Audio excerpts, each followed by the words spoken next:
অনেকদিন পর আবারও পাহাড়ে যাওয়ার উদ্দেশ্যে বেরিয়ে পড়লাম। ডায়মন্ড হারবার স্টেশন থেকে ট্রেন ধরে নিলাম আর কিনে নিলাম আমার ফেভারিট হজমি লজেন্স। আর তারপর চলে এলাম শিয়ালদা স্টেশন। তারপর এখানে খানিকটা ভেলতাল করার পর আমরা ক্যাব করে নিলাম আর রওনা দিলাম কলকাতা স্টেশনের উদ্দেশ্যে। কারণ আমাদের ট্রেন ছিল কলকাতা স্টেশন থেকে। আমরা পৌঁছে গেলাম কলকাতা স্টেশন আর তারপর তারপর লিটারেলি এইভাবে আমাদেরকে সব কটা ব্যাগ ধরিয়ে দিয়ে চলে গেছিল। এবার ফাইনালি আমরা ট্রেনে উঠবো। এরপর ফুল সুন্দর করে কলকাতাকে টাটা বাই বাই করে দিলাম। আর ট্রেনে উঠবো, মশলা মুড়ি খাবো না সেটা হয় নাকি? মশলা মুড়ি খাওয়ার পর রাতের ডিনারটাও সেরে নিলাম, যেটা বাড়ি থেকে নিয়ে এসেছিলাম।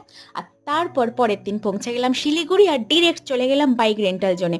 কারণ আমরা আগে থেকে ওখানে স্কুটি নেব বলে কথা বলে রেখেছিলাম। আমরা আগের বারেও গ্যাংটকে স্কুটি নিয়ে ঘুরেছিলাম।